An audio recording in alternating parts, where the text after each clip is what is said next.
এই লোকমানে হাকিম দেখতে লম্বা ছিলেন না খাটো ছিলেন? কথা বলি না।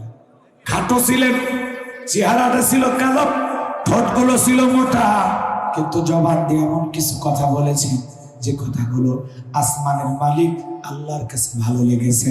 এই জন্য আল্লাহ পাক লোকমানে হাকিমের কথাগুলোকে পছন্দ করে কোরআনুল কারীমের ভিতরে তার নামে একটি সূরা নাযিল করেছেন। বলেন আল্লাহু আকবার। এই লোকমানে হাকিম ছিল একজন কৃতদাস রাখাল, মানুষের বাড়িতে ছাগল চোরের কাজ করতেন। তার জীবন ইতিহাস যদি আপনাদের সামনে তুলে ধরতে যাই 2-2.5 ঘন্টা চলে যাবে। ওইদিকে কথা বলার সুযোগ আমার হাতে নাই। সরাসরি কোরআনের আয়াত কি বলতেছে?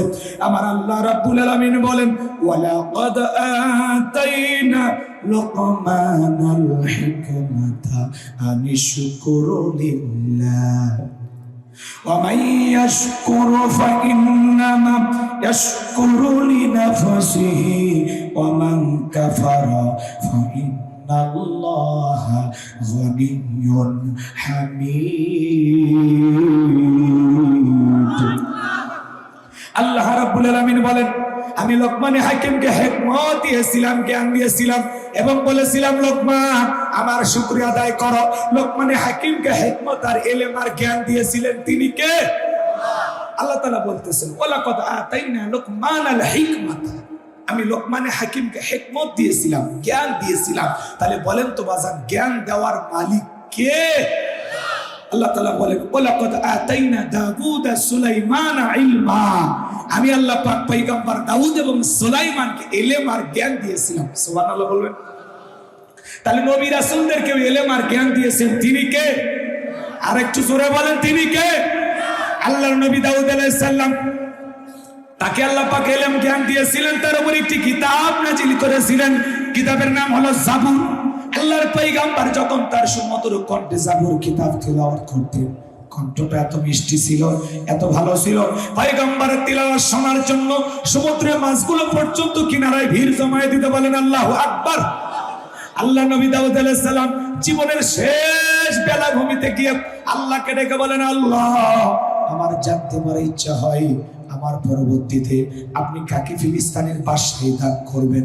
আল্লাহ গো, আমার জানতে বড় ইচ্ছা হয় আমার পরবর্তীতে আপনি ফিলিস্তিনের বাদশাহী কাকে দান করবেন। আমার আল্লাহ ডেকে বলেন, নবী দাউদ আমার পক্ষ থেকে নিয়ামতে বড় একটা সিন্দুক যাবে, ওই সিন্দুকের ভিতরে 3টা জিনিস থাকবে। কোনটার নাম কি, কোনটা দিয়ে কি কাজ হয়, যে বলে দিতে পারবে, বুঝতে পারবেন পয়গম্বর আমি আল্লাহ পাক তাকে ফিলিস্তিনের বাদশাহী দান করব। আল্লাহ নবী দাউদ আলাইহিস সালাম এই কথা শোনার পর দেশের হাজার হাজার মানুষকে একত্রিত করলেন, ডেকে বললেন, ও দেশের জনগণ শোনো, দিয়ামন আল্লাহর পক্ষ থেকে নিয়ামতে বড় একটা সিন্দুক আসবে। ওই সিন্দুকের ভিতরে 3টা জিনিস থাকবে। কোনটার নাম কি, কোনটা দিয়ে কি কাজ হয়, তোমরা কি কেউ বলে দিতে পারবা? পয়গম্বরের সামনে থাকা হাজার হাজার মানুষ মাথা নত করে চলে যায়। পয়গম্বরের প্রশ্নের উত্তর কেউ দিতে পারলো না। ভাই, এইভাবে দিনের পর দিন পয়গম্বর প্রচার করলেন। কোন মানুষ যখন পয়গম্বরের প্রশ্নের উত্তর দিতে পারে না, নবী দাউদ চিন্তা করে, সব জায়গায় দাওয়াত দিলাম, নিজের ঘরেও দাওয়াত দেওয়ার দরকার আছে না নাই? এই কথা ভেবে আল্লাহর নবী দাউদ আলাইহিস সালাম তার ছেলে মেয়েগুলোকে একত্রিত করলেন। আল্লাহর পয়গম্বর দাউদ আলাইহিস সালাম তার সন্তানদেরকে ডেকে বলেন, আমার সন্তানেরা আল্লাহর পক্ষ থেকে নিয়ামতে বড় একটা সিন্দুক আসবে। ওই সিন্দুকের ভিতরে 3টা জিনিস থাকবে।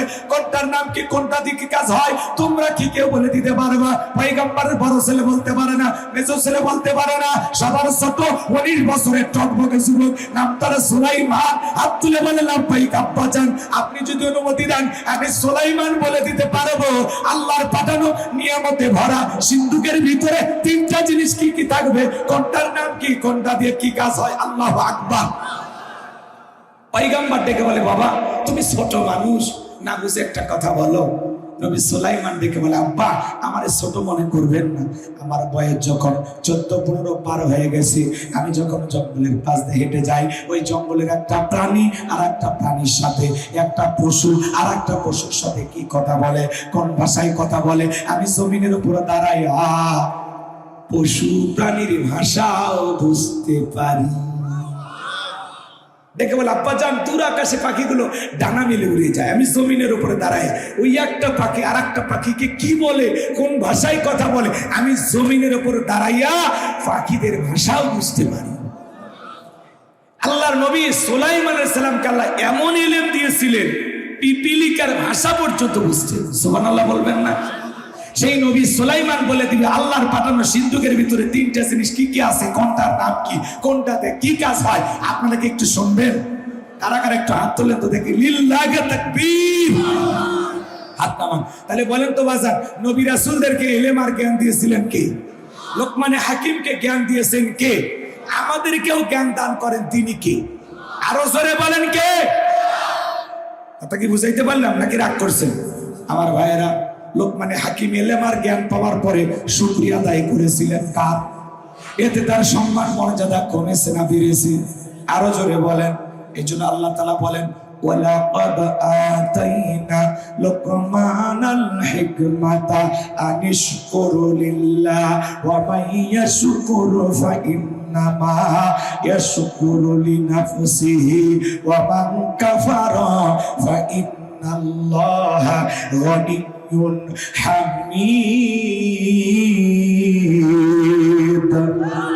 আল্লাহ তাআলা ডেকে বলেন আমি লোকমানে হাকিমকে হিকমত দিয়েছিলাম, জ্ঞান দিয়েছিলাম এবং বলেছিলাম লোকমান আমার শুকরিয়া আদায় করো। লোকমানে হাকিম শুকরিয়া আদায় করেছিলেন কার? আমার আল্লাহ ডেকে বলেন যে শুকরিয়া আদায় করে সে তার নিজের জন্য আদায় করে, আর যারা শুকরিয়া আদায় করে না তাদের জেনে রাখা উচিত আমি আল্লাহ অমুখাপেক্ষী, আমি আল্লাহ নিজেই প্রশংসিত। বলেন আল্লাহু আকবার। প্রশংসা আদায় করলে কার লাভ? আল্লাহর লাভ। প্রশংসা আদায় করলে আমাদের লাভ। কার লাভ? ভালো করে বোঝেন। প্রশংসা আদায় করলে বান্দার লাভ, আমার আল্লাহর কোনো লাভ নাই। প্রশংসা আদায় না করলে বান্দার লস, আমার আল্লাহর কোনো লস নাই। তাম পৃথিবীর মানুষগুলো যদি একত্রিত হয়ে আল্লাহকে আল্লাহ বলে ডাক দেয়, আমার আল্লাহর সম্মান মর্যাদা বাড়ে না। তাম পৃথিবীর মানুষগুলো যদি এক জায়গায় হয়ে আল্লাহকে আল্লাহ বলে না ডাক দেয়, আমার আল্লাহর সম্মান মর্যাদা কমে না। আপনি ডাকলেও আমার আল্লাহ আল্লাহ, না ডাকলেও আমার আল্লাহ আল্লাহ। কারণ 5 বছরে ভোট দিয়ে নির্বাচন করে আল্লাহ হয় না। কথা বলে ঠিক কি না? তাহলে আল্লাহ বলতেছেন যারা প্রশংসা আদায় করে সে তার নিজের জন্য আদায় করে, আর যারা প্রশংসা আদায় করে না, কৃতজ্ঞতা প্রকাশ করে না, তাদের জেনে রাখা উচিত আমি আল্লাহ অমুখাপেক্ষী, আমরা সবাই তার মুখাপেক্ষী। আল্লাহুস সামাদ, তিনি কারো মুখাপেক্ষী নন। কথা বলে ঠিক কি না? ভালো করে কথাগুলো বুঝবেন। আপনার প্রশংসা আদায়ের জন্য আল্লাহর দিন থেকে নাই। এই জন্য আল্লাহ পরিষ্কার বলতেছেন আমি আল্লাহ অমুখাপেক্ষী, আল্লাহু গনিয়্যুন হামিদ, আমি আল্লাহ নিজেই প্রশংসিত। আল্লাহু আকবার বলেন। আপনি প্রশংসা করলেও আমার আল্লাহ আল্লাহ, না প্রশংসা আদায় করলেও আমার আল্লাহ আল্লাহ। প্রশংসা আদায় করলে আপনার লাভ, প্রশংসা আদায় না করলে আপনার লস। প্রশংসা আদায় করে আল্লাহর কৃতজ্ঞ বান্দা হয়ে নিজেকে জান্নাতে নিয়ে যেতে পারেন, আবার অকৃতজ্ঞ নাফরমান অস্বীকারী বান্দা হয়ে নিজেকে জাহান্নামে নিয়ে যেতে পারেন। দুইটা রাস্তাই খোলা, যেদিকে যাবেন আপনার ইচ্ছা। প্রশংসা আদায় করলে কি লাভ? আল্লাহ তাআলা ডেকে বলেন লাইন শাকারতুম লাযীদান্নাকুম ওয়া লাইন কাফারতুম ইন্না আযাবি লাশাদীদ। নিয়ামত পাওয়ার পরে যারা শুকরিয়া আদায় করে আমি আল্লাহ পাক তাদের নিয়ামত সমূহগুলোকে বাড়ায় দেই। শুকরিয়া আদায় করলে বান্দার নিয়ামত কমে না বাড়ে। একটু জোরে বলেন। আর শুকরিয়া আদায় না করলে আল্লাহ তাআলা বলেন তাদের নিয়ামতগুলোকে আমি ছিনাইয়ে নেব, তাদের জন্য রয়েছে কঠোর আযাব এবং শাস্তির ব্যবস্থা। জোরে কর নাউযুবিল্লাহ। আরেকটু জোরে কর নাউযুবিল্লাহ। এজন্য শুকরিয়া আদায় করতে হবে কার? আরে ভাই, চতুষ্পা জন্তু জানোয়ার দেখেন না, মিস্টার টক অনেকের বাড়িতে কুকুর থাকে, রোদ নাই, বৃষ্টি নাই, ঝড় নাই, তুফান নাই, শুকনা হাড় খেয়ে আপনার বাড়ি পাহারা দেয়। আর আল্লাহর এত নিয়ামত খায় যে আল্লাহ তাআলা এত সুন্দর করে সৃষ্টি করেছেন, সে আল্লাহর কেন প্রশংসা আদায় করবেন না? কেন কৃতজ্ঞতা প্রকাশ করবেন না? আল্লাহ চাইলে আপনাকে আমাকে প্রতিবন্ধী বানাইতে পারতেন, আল্লাহ চাইলে আপনাকে আমাকে বোমা বানাইতে পারতেন। কথা বলেন না কেন? এই জন্য আল্লাহ বলতেছেন ইন্নাল ইনসানা লিরাব্বিহি লাকানুদ। মানুষ বড় অকৃতজ্ঞ, অকৃতজ্ঞ। ডাইরেক্ট বাংলা কথায় যাকে বলা হয় নিমক হারাম। আল্লাহর এত নিয়ামত খায়, এত নিয়ামত, এত ভালো আছি, তারপরে আল্লাহর প্রশংসা আদায় করি না। যারা প্রশংসা আদায় করে আল্লাহ তাদের নিয়ামত বাড়াইয়া দেয়, আর যারা প্রশংসা আদায় করে না আল্লাহ তাদের নিয়ামত গুলোকে ছিনায় নেয়। শুধু তাই নয়, তাদের জন্য রয়েছে কঠোর আযাব এবং শাস্তির ব্যবস্থা। জোরে কর নাউযুবিল্লাহ। আরেকটু জোরে বলেন নাউজুবিল্লাহ। কেন আল্লাহর প্রশংসা আদায় করবেন না? কেন করবেন না? কত মানুষ রেল স্টেশনে শুয়ে আছে, মাথার তলে ইট দিয়া, খালি ফ্লোরের ওপরে। আল্লাহ তাআলা আপনাকে একটা ছোট্ট ঘরের মালিক বানাইছে, খাট আছে, মাথার তলে দেয়া বালিশ আছে, একেবারে বুকের ভিতরে নিয়ে জড়ায়ের মতো একটা বউ আছে, কথা কয় না। আল্লাহ তাআলা এত নিয়ামত আপনাকে আমাকে দিয়েছেন, কেন আল্লাহর শুকরিয়া আদায় করবেন না? কেন কথা বলেন না কেন? পারস্যের কবি শেখ সাদী রহমতুল্লাহ আলাইহি, পায়ের ভিতরে স্যান্ডেল নাই, মনটা বড় খারাপ, আমি আল্লাহর দুনিয়ার জমিনে এত বড় আল্লাহর একজন বান্দা, আমি পারস্যের এত বড় একজন কবি, আমার পায়ে জুতা নাই, মনটা বড় খারাপ। পথ চলতে চলতে তাকায় দেখি আল্লাহর জমিনে এমন একজন বান্দা বসে আছে যার দুইটা পা নাই। পারস্যের কবি শেখ সাদী রহমতুল্লাহ আলাইহি সিজদায় লুটিয়ে পড়লেন, চোখের পানি ছেড়ে কেঁদে বলে, আল্লাহ আমার পায়ে জুতা নাই, স্যান্ডেল নাই, মন খারাপ করেছি, এই দুনিয়ার জমিনে তোমার এমন বান্দা আছে যার দুইটা পা নাই, তার চাইতে আমারে তুমি ভালো রাখছো। আল্লাহ গো, আমি একটু ভুলেই গেছিলাম, এই জন্য আপনি আমারে মাফ করে দেন। আমার ভাইরা কেন আল্লাহর শুকরিয়া আদায় করবেন না? আমি একবার কুড়িগ্রাম জেলায় ওয়াজ করতে গেছিলাম, অন্ধ হাফেজ সাহেব আমার সাথে আলোচক ছিলেন, খাওয়া দাওয়া করতেছিলাম একসাথে, হঠাৎ করে বিদ্যুৎটা চলে গেল। আমি ডেকে বললাম, ভাই তাড়াতাড়ি আলোর ব্যবস্থা করেন, না হলে প্লেটের ভিতরে মাছ আছে, অনেক খাবার আছে, খাইতে সমস্যা হবে।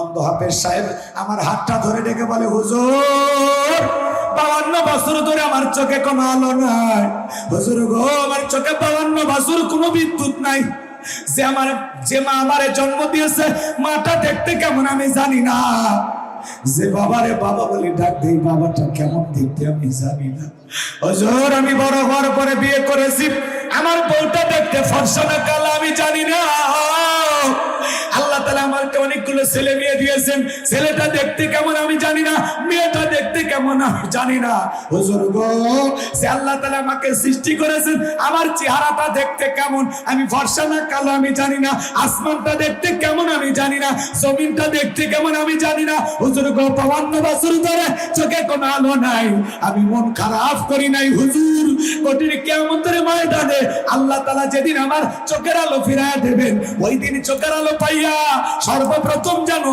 আমি আমার চোখ দিয়ে আমার আল্লাহকে দেখতে পাই।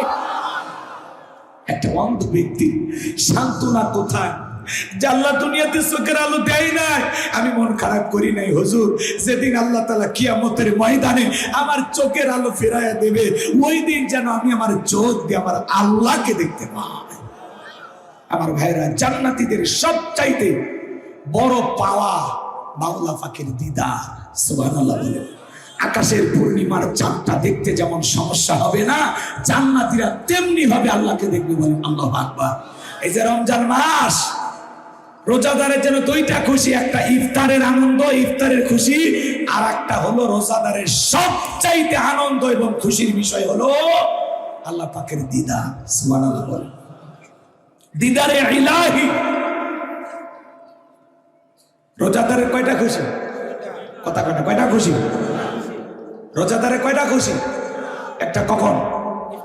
ইফতারের সময়, আর একটা আল্লাহ পাকের দিদার। আল্লাহু আকবার বলেন।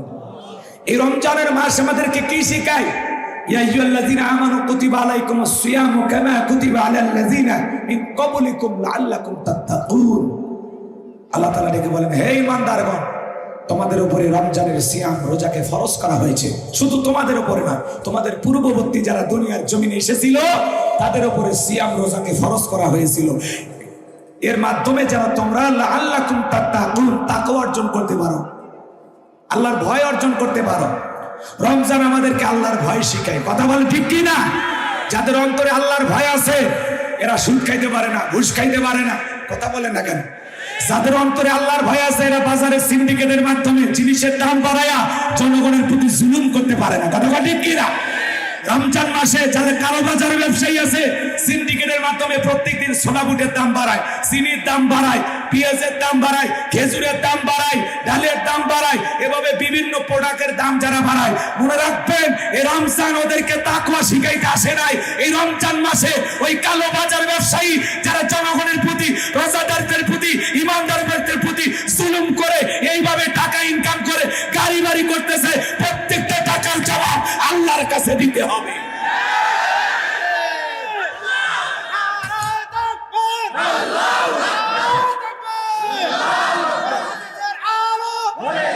জনগণের প্রতি জুলুম করে 9 টাকার ডিম 15 টাকা খাওয়াও, 50 টাকার চিনি তোমরা 150 টাকা খাওয়াও, 80-90 টাকার ছোলা দুধ 150-200 টাকায় চলে যায়। কথা বলেন না কেন? এই জুলুমের বিচার একদিন হবে না? এই দিন নয়, আরো দিন আছে। এই দিন নিয়ে যাবে সেই দিনের কাছে। দুনিয়ার জীবন শেষ নয়, পরকাল নামের একটা অফুরান্ত জীবন আছে, যেই জীবনের শুরু আছে শেষ নাই। কথা বলেন ঠিক কি না? এজন্য আখিরাতকে ভয় করুন। ব্যবসায়ী ভাইদের উদ্দেশ্যে বলতে চাই, আখিরাতকে ভয় করুন। রমজান মাস তাকওয়া শিখাইতে আসছে, আল্লাহর ভয় শিখাইতে আসছে। রমজানে আমরা কি শিক্ষা দেব? রমজানে যাদের অন্তরে আল্লাহর ভয় আছে, এরা কখনো জনগণের প্রতি জুলুম করবে না। পৃথিবীর অনেক দেশ আছে যে দেশে রমজান মাস আসছে দ্রব্য মূল্যের দাম কমে দেয়, দামগুলো নিয়ন্ত্রণে আনে যাতে মানুষের কষ্ট কম হয়। পৃথিবীর বিভিন্ন রাষ্ট্রে এরকম নিয়ম আছে। আর বাংলাদেশে রমজান মাস সবচাইতে দ্রব্য মূল্যের বাজারে আগুন থাকে, এটা ধরা ছোঁয়ার বাইরে। এমনও গরিব মানুষ আছে শাক ভর্তা খাইয়া কোনো মতে রোজা পালন করে। তোদের বিচার হবে না? কথা বলেন না কেন? তোদের বিচার হবে না? হবে। আজকে মন্ত্রী বলে খেজুরের দাম যদি বেশি হয় আপনারা বড়ই পিয়ারা দিয়ে ইফতারি করবেন। তাহলে তোমরা মন্ত্রী আসো কে? পদত্যাগ করো। কথা বল না কেন? তাহলে তোমাদের মন্ত্রী এমপি বানায় লাভটা কি? তোমরা আরো বলো রমজান মাসে খেজুরের দাম নিয়ন্ত্রণে থাকবে, আমরা এত পরিমাণে খেজুর আমদানি করব যাতে আমরা 100 টাকা 150 টাকা কেজি জনগণকে খেজুর দিতে পারি। খেজুরকে আমরা পুষ্টির জন্য খাই, খেজুর দিয়ে ইফতার করা রসুলের সুন্নত, আমরা রসুলের সুন্নতকে ভালোবেসে খাই। কথা কর। তাছাড়া আমরা ভাত দিয়ে ইফতার করতে পারবো, বড়ইও খাওয়া লাগবে না, খালি পানি দিয়ে ইফতার করতে পারবো। কথা কর না কেন? মন্ত্রী বলে এই কথা বলবে? কিসের মন্ত্রী? মাথা ঠিক নেই। কি স্যার আপনার কিচ্ছু দেওয়া লাগবে না, এমনি হয়। উনি আবার দেওয়ার লোক আছে, আপনার টাইম আছে? বোঝেন নাই? আপনার আমার কারোই টাইম নেই, টাইম আছে। এই জন্য এই সমস্ত মন্ত্রীদেরকে বলবো, ভাই আল্লাহ তাআলা সম্মানের জায়গায় যেহেতু বসাইছে, যেভাবেই হোক, গেছেন তো নাকি কম, এই জন্য সম্মানের জায়গা থেকে সংযত ভাষায় কথা বলেন। জনগণের জীবন নিয়ে তামাশা করবেন না। আপনার কে বলেছে এই বক্তব্য দিতে আমরা বড়ই খাবো না, পিয়ারা খাবো না, খেজুর খাবো না, না খেয়ে থাকবো? এই যে তরত আপনারা বড়ই দিয়ে পিয়ারা দিয়ে খাবেন, খেজুরের দাম যেহেতু বেশি, তোমরা ভিআইপি লোকেরা খাইবা খেজুর জুস, আর জনগণকে পিয়ারা বড়ই খাইতে কও। পারলে এই কথা বলবা যে আপনাদের জন্য আমরা যথেষ্ট চেষ্টা করতেছি যাতে বাজারটা নিয়ন্ত্রণে রাখা যায়। কথা বলে ঠিক কিনা? এই যে গত কয়েকদিন আগে পেট্রোলের দাম কমাইছে, জানেন কয় টাকা? হাসি লাগে গো। বাড়ার সময় একবারে 40 টাকা 45 টাকা, কমানোর সময় 5 টাকা 3 টাকা 4 টাকা। ফাইজলামি করেন। আপনাদের এগুলো নাটক দেখে কলিজাটা ফেটে যায়, কিচ্ছু বলতে পারি না, বোবা হয়ে আসে। কিন্তু এই জনগণের দীর্ঘশ্বাস একদিন আপনাদের জীবনে কত কষ্ট বয়ে আনবে আপনারা কল্পনাও করতে পারবেন না। আমরা কিচ্ছু বলবো না, আমরা যা বলার একমাত্র মালিকের কাছে বলবো। আমাদের বলার একটাই জায়গা, কোথায়? আপনি একবারে 50 টাকা 40 টাকা বাড়াইতে পারেন, কমানোর সময় 1 টাকা একবারে 20 টাকা কমানো যায় না? ফাইজলামি করেন। আরে না হলে ধাপে ধাপে 10 3 টাকা 4 টাকা। আপনার কে বলেছে কমাইতে? কেউ আন্দোলন করেছে পেট্রোলের দাম কমাও? এরা করেন নাকি আপনারা? আপনি কমানোর সময় 3 টাকা 2 টাকা 5 টাকা, আর বানানোর সময় এত বাড়ান কেন? তখন 2 টাকা 1 টাকা করে বাড়াইতে পারেন না?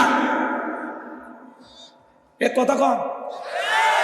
এরা মনে ভয় পাচ্ছে না? ভয় পান? আমার সমস্যা হবে, আপনাদের কিছু সমস্যা? প্রতিবাদ করার 2-1 জন থাকা লাগবে। এই যে পাশে সাংবাদিক বসে আছে, সত্য কথা যদি উনি কলমের মাধ্যমে তুলে না ধরতে পারে, কি যে সাংবাদিক? কথা বলেন না কেন? সত্য কথা বলতে হবে আপনাকে, হক কথা বলতে হবে। সমাজে হাজারো অপরাধ হবে, আপনি প্রতিবাদ করবেন, আপনি বোবা শয়তান। কথা বলেন না কেন? হক কথা বলতে হবে ভাই। চলেন সামনের দিকে যাই। কি যেন বলতেছিলাম, ভুলে গেছেন। শুকরিয়া হবে কার? কার? আল্লাহ তাআলা এত ভালো রেখেছেন, কেন আল্লাহর প্রশংসা আদায় করবেন না?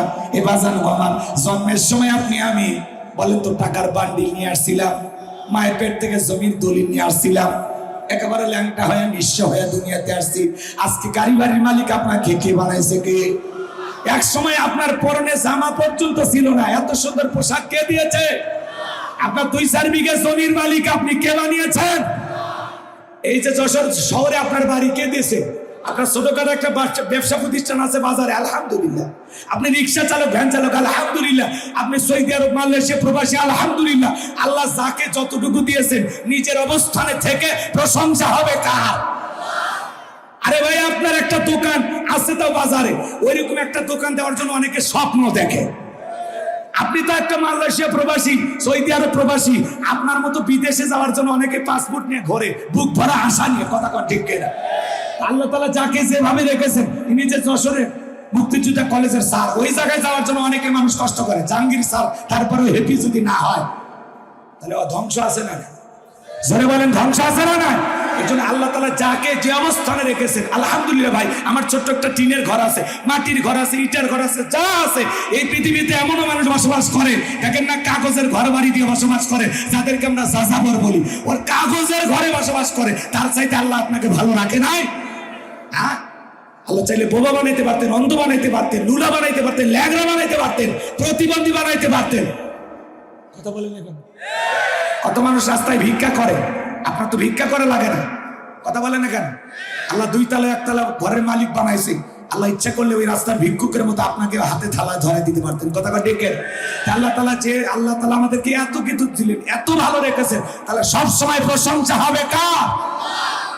এই মুহূর্তে কত মানুষ হাসপাতালের বেডে শুয়ে কাঁদছে। আল্লাহ আপনাকে 2 পায়ের সাইকেল দিয়ে হেঁটে হেঁটে মাহফিলে আসার তাওফিক দান করলেন, তাহলে ওই হাসপাতালে বেডে শুয়ে থাকা মানুষের চাইতে আপনি সুস্থ নাই? তাহলে প্রশংসা হবে কার? কথা কয় না। হাসপাতালে বেডে যা ওই লোকগুলো যখন একটু অসুস্থ হয় মানুষ, হ্যাঁ হুজুর এই যাত্রা মানে আর বাঁচব না, আমি মনে শেষ হয়ে গেল। কত মানুষ একটু দেখতে যায়, ফল ফুট ঔষধ সব সব, ভাই ভাই আমার জন্য একটু দোয়া করেন, ভাই ভাই মাফ করে দেন ভাই। আল্লাহ আল্লাহ আল্লাহ, আমার এই মরণের রোগ কেন হলো? আল্লাহ এত কষ্ট দিও না, আল্লাহ তুলে নাও, আল্লাহ তুলে নাও। আল্লাহ যখন অসুস্থ হয়, কি অনুনয় বিনয়, কি কাকুতি মিনতি, নিঃশ্বাসে নিঃশ্বাসে আল্লাহর নাম। আর যখন একটু সুস্থ হয়, এমন ভাব দেখায় মনে হয় জীবনে অসুস্থই হয়নি। কি ভাই কথা ঠিক নাই? দেখাই দেয় পড়লে অসুস্থ হলে একেবারে কোতে আর আল্লাহ ডাকে, কোতে আর আল্লাহ ডাকে। আর যখন সুস্থ হয়, বাপ রে বাপ, ওর লাগাম ধরে কে, মনে হয় জীবনে অসুখই হয়নি। এখন আর 30 দিনে একবার আল্লাহ ডাকে না। এই কথা কর নাকি আপনারা? আল্লাহ সুস্থ রেখেছেন, কেন প্রশংসা করবেন না? কেন কেন? আপনারা সবাই কেমন আছেন? আর একটু জোরে কর। তাহলে সুখে থাকি, দুঃখে থাকি, খেয়ে থাকি, না খেয়ে থাকি, সুস্থ থাকি, অসুস্থ থাকি, সব সময় প্রশংসা হবে কার? চিৎকার মেরে বলুন আমরা সবাই কেমন আছি? আলহামদুলিল্লাহ। আগামীকাল কি দেখা হবে ভাই? হ্যাঁ, কি বলতে হয়? ইনশাআল্লাহ। ভাই আগামীকালকে আপনার বাজারে আসবেন, মনিরামপুর বাজারে যাবেন তো? ইনশাআল্লাহ চেষ্টা করবো। কথা বলেন না কেন? তাহলে আগামীকাল হলে ইনশাআল্লাহ, আর বর্তমান হলে আলহামদুলিল্লাহ, মনে থাকবে তো? আর যখন জিজ্ঞাসা করা কেমন আছেন না, ও হুজুর আমার জীবনে গরিবের হালত আর কি শুনবেন হুজুর, এই কোনো মতে দিনকাল যাচ্ছে, মানে তাও এত কোতাকুতি করে তো আলহামদুলিল্লাহ বের হয় না। এরকম বদমাইশ আছে না? নাই রে ভাই, এত ভাঁজ ভুজকে কথার মধ্যে ডাইরেক্ট আগে বলো আলহামদুলিল্লাহ। একটু সমস্যায় আছি, আল্লাহ ফয়সালা করবেন।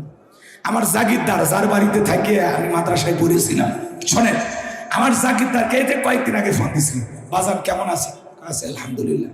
তো বাজার বাড়িতে কি কোনো সমস্যা? সব আছে। কয় বাবা, সমস্যা যিনি দিচ্ছেন সমাধানও তিনিই করবেন। আল্লাহ আকবার। সমস্যা দেওয়ার মালিক যিনি, সমাধান করার মালিকও তিনি। তোমাকে বইলেও কি লাভ, আর 10 জনকে বইলেই কি লাভ? সমস্যা যে আল্লাহ দিয়েছেন সে আল্লাহ সমস্যার সমাধান করবেন। আল্লাহ আকবার বল। আরে ভাই, মুমিনের কথা তো এরকম হবে। আর কিছু হওয়ার আগে ফেসবুকে স্ট্যাটাস মারিয়ে দেন, খুব সমস্যা আছে, দোয়া করেন, একেবারে সমাধান হয়েছে। মানুষ মনে হয় মোবাইল আপনি নিয়েছে, সমাধান করে দিবি। কিছু হওয়ার আগে সমস্যা আছে, ইয়ে হয়েছে, ও হয়েছে। একটা ওই যে সাইকেলের যদি চাকাও কোনো কারণে ফুটা হয়ে যায়, ওইটাও ফেসবুকে দেয়। ইস, চলতি পথে হঠাৎ করে সাইকেলের হাওয়াটা বের হয়ে গেল। বদমাইশ কার্যক্রম আপনাদের এলাকায় নাই? রাগ করেছেন মনে হয়? তাহলে আপনারা সবাই কেমন আছেন? আগামী কালকে কি আপনারা মনিরামপুর বাজারে যাবেন? ইনশাল্লাহ বলতে হবে। এক মসজিদের হুজুর জহরের নামাজ পড়ে একজন যাইতেছে, কয় বাবা কই যাচ্ছেন? কয় আমি মনিরামপুরে যাচ্ছি একটু গরু ছাগল কেনার জন্য। তো হুজুর বলতেছে ভাই ইনশাল্লাহ বলেন। ধর্মিয়া আপনারা হুজুরের সব জায়গায় খালি আঙ্গুল ঢুকে দেন। কে কি হয়েছে? কয় হাতে আছে গরু, পকেটে আছে টাকাতে, মাঝখানে ইনশাল্লাহ কেন? হুজুরের আর কোন মুখ আছে? কবা চুপচাপ আছে। মানে আসরের নামাজ পড়ে ভালো করে বসে ওই ব্যক্তি বাজারে যা কি ঘটছে শোনেন। বাজারে গেছে, গরু ছাগল দেখে পছন্দ হয়েছে, গরু পছন্দ হয়েছে। এবার পকেটে হাতে পকেট খালি লম্বাই হয়, লম্বাই হয়, লক্ষণ ভালো না খারাপ। তার মানে সুযোগ মতো পকেট ম্যান ছিনতাইকারী যারা আছে বিলেট দিয়ে সুন্দর করে কাটছে, ওরা কাটির টেরও পাওয়া যায় না। যে আমার গাড়িতে একটা ছোট ব্যাগ আছে, বিকেশের ব্যাগের মতো। বাপরে বাবা, একদিন আমার ব্যাগে এরকম সবল মারছে, বুঝলেন, বিলেট দিয়ে কাটছে এতখানি, আমি টেরই পাইনি, একেবারে বিশ্বাস করেন বুঝিনি। আমি দোকানদার চল মিয়া কি ব্যাগ দেন? এটা করছে হুজুর এই কাটা সেই কাটা না, বিলেট মারছে, আপনি বাঁচছেন। কথা কি বুঝতে পারছেন? বিলেট দিয়ে কাটিয়ে নিছে ভাই। এইবার আর গরু কেনা হয়নি। আসলে নামাজ পড়ে আবার ওই একই ব্যক্তি হুজুরের সাথে দেখা, বলতেছে ভাই গরু কোথায়? কয় ইনশাল্লাহ টাকা চুরি হয়েছে, ইনশাল্লাহ বাড়ির থেকে যাচ্ছি, ইনশাল্লাহ গরু কিনা হয়নি। সে ইনশাল্লাহ বললই চালান পাতি হারানোর পরে। কথা কন ঠিক কি না? এই জন্য আজকে ইনশাল্লাহ, আলহামদুলিল্লাহ, জাযাকাল্লাহ, সুবহানাল্লাহ এগুলো বললেও টক শোতে কিছু টাকলের চলে। টক শোতে যায় বলে এখনকার যুবকদেরকে জিজ্ঞাসা করে, বলে আলহামদুলিল্লাহ কেমন আছো? বলে জাযাকাল্লাহ। দিনকাল কেমন যাচ্ছে? কয় জাযাকাল্লাহ। তো দেখা হবে ইনশাল্লাহ, কবে আসবা? তোমাকে দেখতে ভালো লাগতেছে। কয় মাশাআল্লাহ। এই যে ছেলে পেলে এগুলো বলে, এখন বাংলা ভাষা উঠে গেছে। আচ্ছা বলেন তো, আল্লাহর নামের এই তাসবিহগুলো, এই জিকিরগুলো করলে কি বাংলা ভাষার সম্মান কমে? যেই মফিজ টকশোতে এই কথাগুলো বলতেছে, আসলে বলেন তো এই মনে মনে কি মুসলমানের বন্ধু, না মনে মনে ইসলাম বিদ্বেষী? ইসলাম বিদ্বেষী কথা কর।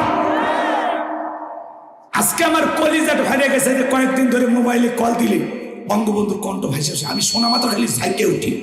বঙ্গবন্ধু যখন বলে রক্ত যখন দিয়েছি আরো রক্ত দেব, এদেশের মানুষকে মুক্ত করেই ছাড়বো, জয় বাংলা।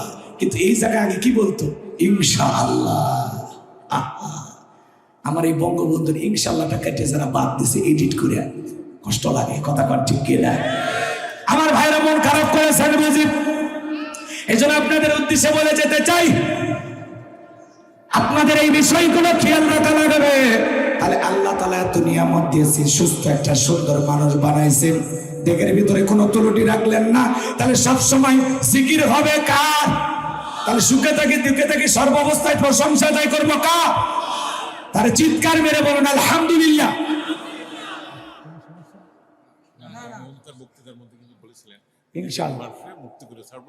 ইনশাআল্লাহ সেটা কেটে বাদ দিচ্ছে, ওই জন্য কষ্ট পাচ্ছি।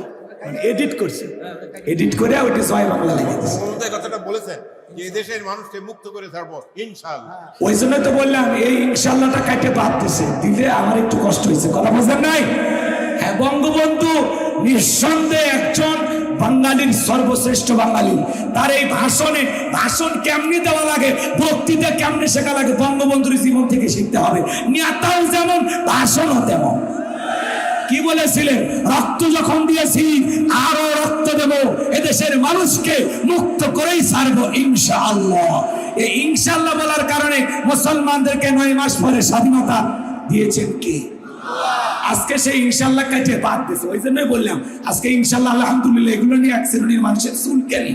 বঙ্গবন্ধু কবরে চলে গেছে, তার বক্তৃতা ইনশাআল্লাহ সেটা যারা মাইনাস করছে, কেটে বাদ দিয়েছে, আল্লাহ তাদের বিচার করবে।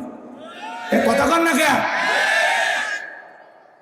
ইনশাল্লাহ যতবার বলতো, যতবার মানুষ শুনতো, মানুষের মুখ দিয়ে যতবার বলতো, ততবার বঙ্গবন্ধু কবরে সব পাইতো। একটা মৃত ব্যক্তির কণ্ঠে আল্লাহর নাম, সেটা আপনাদের ভাল লাগে না? আর এই দিক খেয়াল করেন, এই যে যারা টকশোতে বৈশা যুবকদের সমালোচনা করতেছে, কেউ যদি বলে ওয়াও, তখন বলে না ছেলেটা ভালো। যখন বলে বিউটিফুল, তখন বলে বাপরে বাপ, ইংলিশ পারে। আর যখন ওই বিউটিফুলের জায়গায় সুবহানাল্লাহ বলে, ওর জায়গায় সুবহানাল্লাহ বলে, মাশাআল্লাহ বলে, তখন ওদের চলে। কথা কন, ইংলিশ কইলে খুশি।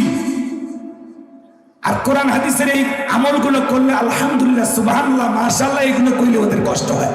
তো যে টকশোতে বৈশা এগুলো সমালোচনা করতেছে, বঙ্গবন্ধু ইনশাল্লাহ বলেছিল ওই জায়গায় যা সমালোচনা করো, সকালে কথা কইবি, বিকেলে জেলে ঢুকবি। কথা কন ঠিক কি না?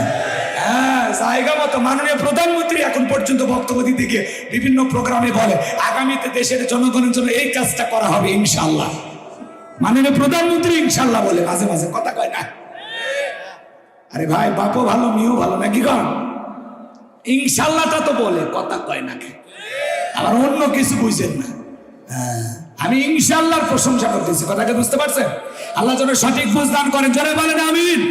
আমার ভাইয়েরা, লোকমানে হাকিম প্রশংসা আদায় করার পরে সম্মান মর্যাদা কমেছে না বেড়েছে? তাহলে আমরা প্রশংসা আদায় করে আল্লাহর কাছে সম্মানিত হতে চাই, কথা বলেন ঠিক কি না? এরপরে আল্লাহ রাব্বুল আলামিন সুন্দর করে জানায় দিলেন, ওয়া ইয ক্বালা লুকমানু লিবনিহি ওয়া হুয়া ইয়াইযুহু ইয়া বুনাইয়া লা তুশরিক বিল্লাহ ইন্নাশ শিরকা লাযুলমুন আযীম। আল্লাহ তাআলা ডেকে বলেন, স্মরণ করো লোকমানে হাকিমের কথা। যখন লোকমানে হাকিম তার কলিজার টুকরা সন্তানদেরকে একত্রিত করে বলতেছেন, ইয়া বুনাইয়া, হে আমার বৎস, হে আমার কলিজার টুকরা সন্তান, হে আমার হৃদয়ের স্পন্দন। আল্লাহু আকবার বলেন। সন্তানকে কিভাবে ডাকবেন আল্লাহর কোরআন শিখাচ্ছে, ইয়া বুনাইয়া, হে আমার বৎস, হে আমার কলিজার টুকরা সন্তান, হে আমার হৃদয়ের স্পন্দন। সন্তানকে আদর করে ডাকবেন, আদর করে। আজকে পিতা মাতা আমরা অনেকেই হয়েছি, বলেন তো সন্তানের হক কয়টা আমরা জানি? কথা বলেন। আপনার সন্তান, আপনার ছেলে মেয়ে আপনার কাছ থেকে 12টা হক পাবে, জোরে বলেন কয়টা? এই 12টা হকের কথা যদি আমি তুলে ধরতে চাই 2 ঘন্টা আলোচনা করা লাগবে, এত সময় আমার হাতে নেই। সন্তানের প্রথম হক কি? বাচ্চা জন্মগ্রহণ করার সাথে সাথে ছবি তুলে ফেসবুকে দিয়ে লেখা, অবশেষে বাবা হইলাম। কথা কয় না? সন্তান জন্মগ্রহণ করার সাথে সাথে সন্তানের চাচা মামা ঘরের ভিতরে ঢুকে ওই অবস্থায়, রক্ত টক্ত মাখায় আছে, পরিষ্কারও করা হয়নি বাচ্চা থাকে, ওই অবস্থায় সেলফি তুলে ফেসবুকে লেখে মামা হইলাম। কথা কয় না? আর একজনে বলে চাচ্চু হইলাম, আমার ভাতিজা হইছে, দেখতে কি সুন্দর। কথা কয় না? সোলের খালা যদি থাকে, ও ফেসবুক আইডিতে পোস্ট করে খালা হইলাম। এমনকি যেই মহিলাটা বাচ্চা ডেলিভারি করছে, এই পাগলিরও যদি ফেসবুক আইডি থাকে, ও অবস্থায় বেকা তেরা হইয়াই সেলফি তুলে বলে অনেক কষ্টের পরে মা হওয়ার স্বাদ বুঝলাম। এরকম সমাজের হালচাল আছে না? না এ ভাই, সন্তানের হক কি? প্রথমে ছবি তুলে ফেসবুকে দেওয়া, দেশবাসীকে জানায় দেওয়া। কথা বলেন না কেন?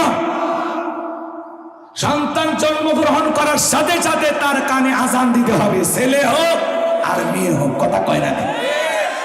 অনেক আবার কই মেয়ে হলে আজান দেওয়া ঠিক না, বড় হুজুর। কথা কয় না কেন? রাগ করেছেন? ছেলে হোক মেয়ে হোক, 1 নাম্বার কি? কানে আজান দেয়। এরপরে শোনেন, একজন আলেমের কাছে নিয়ে যাবেন খেজুর, একজন আলেম চিবাইয়া আপনার সন্তানের তালুতে অথবা জিহ্বার উপরে লাগাই দেবে, এটা হলো তাহনিক করা।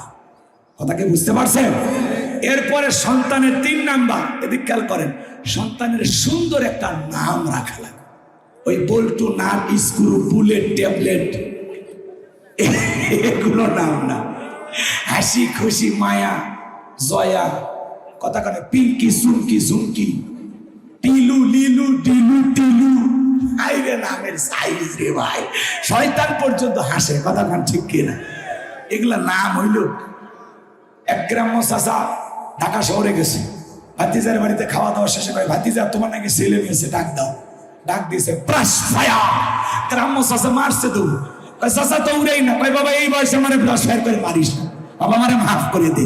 কয় চাচা থামেন। কয় না বাবা, আমারে তুই ব্রাশ ফায়ার করিস না, কই চাচা থামে, আপনারা বললাম না থামতে। কই কি হয়েছে? কই আপনি না আমার ছেলে মেয়েকে দেখতে চাইলেন। কই হ্যাঁ দেখতে চাইছি। তো ছেলের নাম রাখছি ব্রাশ আর মেয়ের নাম রাখছি ফায়ার। কি নাম আছে না নাই? আমাদেরকে মানুষ যখন ফোন দেয়, হুজুর আমার একটা ছেলে হয়েছে, নাম রাখেন। আমরা যখন বলি আল্লাহর কাছে দুইটা নাম প্রিয়, একটা আব্দুল্লাহ আর একটা আব্দুর রহমান, কথা কয় না? তখন কি বলে, হুজুর আমার চাচার নাম ছিল আব্দুল্লাহ আর দাদার নাম আব্দুর রহমান। এই নামগুলোর মধ্যে কেমন জানি চাচা আর দাদা দাদা ভাব, বয়স্ক মানুষের মতো মনে হয়। আপডেট কিছু বলেন, নতুন কিছু বলেন, নাম খুঁজে পাই না। তখন রানী নাম রাখে রনি, জনি, ফনি, কথা কয় না কেন? নামের স্টাইল কি মোটু পাতলু, কথা কোন আছে না নাই? সন্তানের সুন্দর নাম রাখেন।